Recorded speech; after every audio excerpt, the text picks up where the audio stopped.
Setelah merdeka dari Uni Soviet pada tahun 1991, Estonia memutuskan untuk membangun negara digital. Pemerintahnya meluncurkan berbagai proyek digital seperti e-government, e-tax, dan e-ID, atau yang biasa kita kenal iktp. Kartu e-ID di Estonia memungkinkan warganya untuk menandatangani dokumen digital secara legal dan melakukan autentikasi online yang aman. Inilah yang menjadi fondasi dasar pentingnya bagi e-voting atau pemilu online di Estonia. Pada tahun 2003, Estonia mengesahkan Undang-Undang Pemilihan Umum yang baru, yang memungkinkan pemungutan suara online. Pemerintah Estonia kemudian melakukan uji coba di beberapa daerah. Pada tanggal 9 sampai 12 Oktober 2005, Estonia pertama kali menyelenggarakan pemilu online pertama di dunia dengan peserta sebesar 9.681 atau 1,9% dari total pemilih. Meski jumlahnya kecil, ini dianggap sukses besar secara teknologi dan kepercayaan publik. Estonia terus menyempurnakan sistem e-voting dan memutuskan untuk melanjutkan e-voting di semua pemilu nasional berikutnya, yaitu tahun 2007, 2009, 2011, dan seterusnya. Pemilu online di Estonia merupakan tonggak sejarah global dalam penerapan demokrasi digital. Melalui e-voting, kepercayaan publik terhadap sistem mulai meningkat, dan hal ini tentunya membuka jalan bagi negara lain untuk mengembangkan sistem pemilu online serupa. Negara yang masih aktif menggunakan e-voting saat ini, Brasil, India, Filipina, dan Uni Emirat Arab. Dan negara yang mengadaptasi e-voting secara terbatas, Amerika Serikat, Kanada, Perancis, dan Swiss. Namun ada juga negara yang meninggalkan dan menolak e-voting, yaitu Jerman, Belanda, Irlandia, Norwegia, dan Inggris.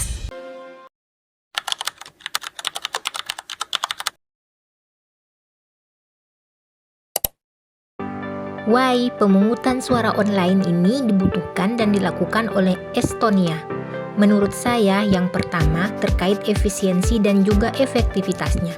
Dari poin ini, proses pemilu atau pemungutan suara secara tradisional itu seringkali membutuhkan biaya besar, baik itu dari sisi logistik kertas suara, distribusi, maupun pengamanan. Pemungutan suara online itu dapat memangkas biaya maupun waktu. Yang kedua, meningkatkan partisipasi demokrasi. Digitalisasi membuka ruang partisipasi lebih luas. Di prosesnya menjadi mudah dan fleksibel bagi masyarakat. Pemerintah terdorong untuk berinovasi, memanfaatkan teknologi digital, menjamin transparansi dan akuntabilitas, memberikan pelayanan publik yang modern.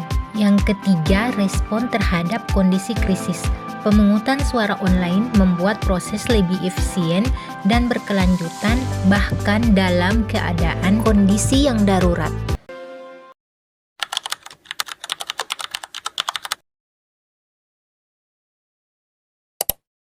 What?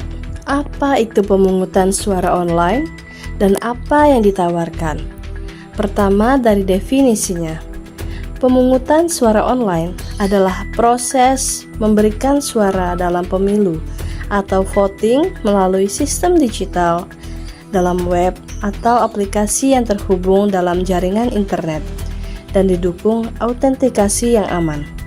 Fitur utamanya ada 4. Yang pertama yaitu autentikasi pemilih, bisa menggunakan NIK, biometrik, atau sistem verifikasi ganda.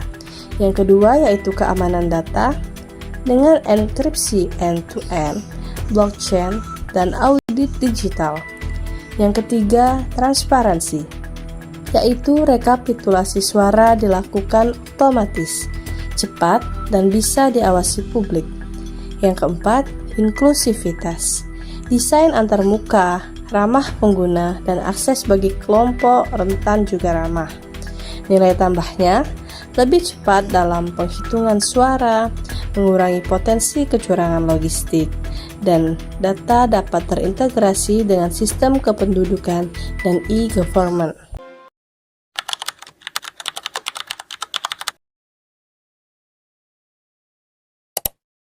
Bagaimana e-voting bekerja di Estonia? Implementasi e-voting di Estonia, setiap pemilih harus memiliki kartu identitas digital yang juga berfungsi sebagai tanda tangan digital. Sebelumnya, pemilih perlu memakai pembaca kartu khusus yang dihubungkan ke komputer yang digunakan. Di sini, kartu identitas digital ditaruh di alat pembaca kartu khusus. Setelahnya, mereka membuat prosesnya lebih mudah dengan memperkenalkan mobile app dengan nama Mobile ID yang membantu melakukan voting secara online dengan smartphone tanpa memerlukan pembaca kartu khusus. Sistem ini dirancang agar tidak ada suara pemilih yang terbuang. Suara yang telah dianonimkan inilah yang akan disimpan di server penghitungan. Dalam voting fisik, pemilih melakukan pemilihan pada di belakang kotak suara, yang mana tidak akan ada seorang pun yang mengetahui siapa yang akan kita pilih. Sebaliknya, hal itu sangat sulit dilakukan dengan voting online, yang mana ketika kita voting duduk di sofa, akan ada orang yang berdiri di belakang kita dan melihat kandidat mana yang kita pilih. Dalam e-voting ini, kita diberikan kebebasan dalam memilih dan mengganti kandidat mana yang akan kita pilih. Kandidat yang terpilih adalah kandidat yang terakhir kita tekan pada aplikasi.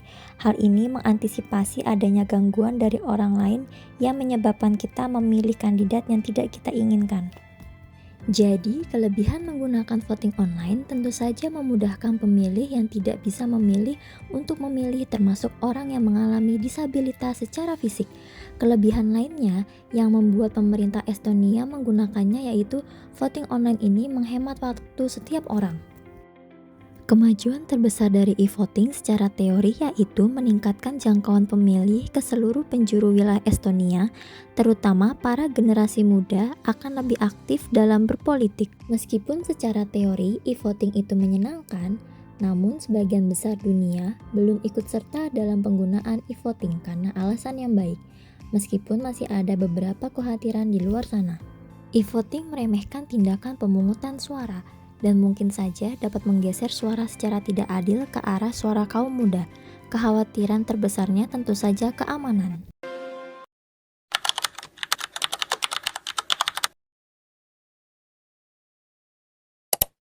Ada 5 kategori utama yang kita pakai untuk mengidentifikasi, yaitu system, safety, surroundings, skills, suppliers. Untuk kategori pertama, sistem. Yang pertama, belum adanya sistem identifikasi digital nasional yang andal. Yang kedua, sistem hukum dan regulasi belum mendukung. Yang ketiga, belum adanya platform e-voting resmi berkala nasional. Untuk kategori kedua yaitu safety. Masih ada ancaman cyber. Yang kedua, risiko sabotase digital.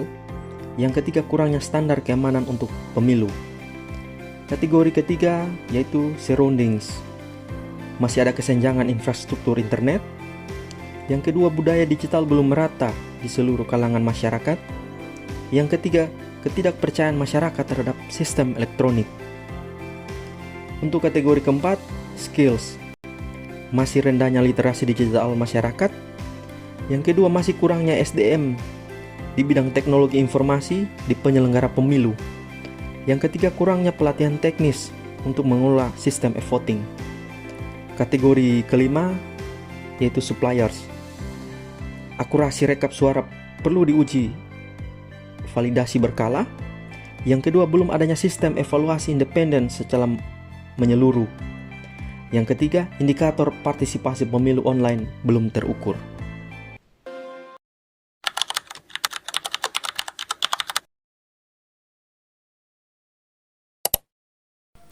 E-voting jika diterapkan di Indonesia, maka ada beberapa hal yang harus diperhatikan. Yang pertama, aspek regulasi dan payung hukum.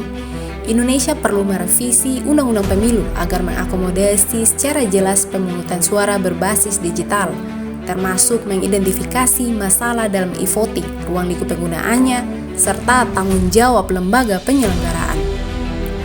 Regulasi ini juga harus diintegrasikan dengan Undang-Undang Perlindungan Data Pribadi untuk menjamin keamanan data pemilih, serta menetapkan sanksi tegas apabila terjadi pelanggaran atau kebocoran data.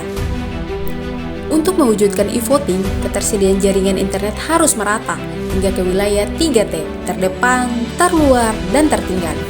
Pemerintah juga perlu memastikan adanya pusat data nasional yang berstandar tinggi dengan server cadangan di lokasi berbeda, agar proses pemungutan suara tidak terhenti ketika terjadi gangguan teknis. Selanjutnya ada sistem teknologi autentikasi. Ini juga menjadi hal yang paling krusial, di mana Integrasi dengan Dukcapil melalui KTP elektronik dilengkapi dengan tanda tangan digital yang akan memberikan jaminan bahwa setiap hak suara berasal dari pemilih yang sah.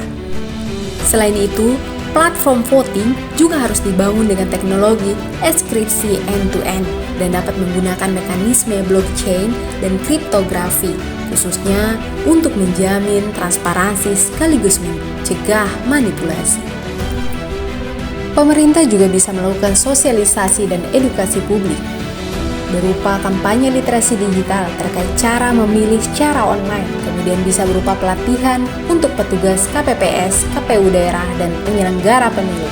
Kemudian adanya simulasi publik melalui media interaktif agar masyarakat terbiasa dalam menggunakan e-voting.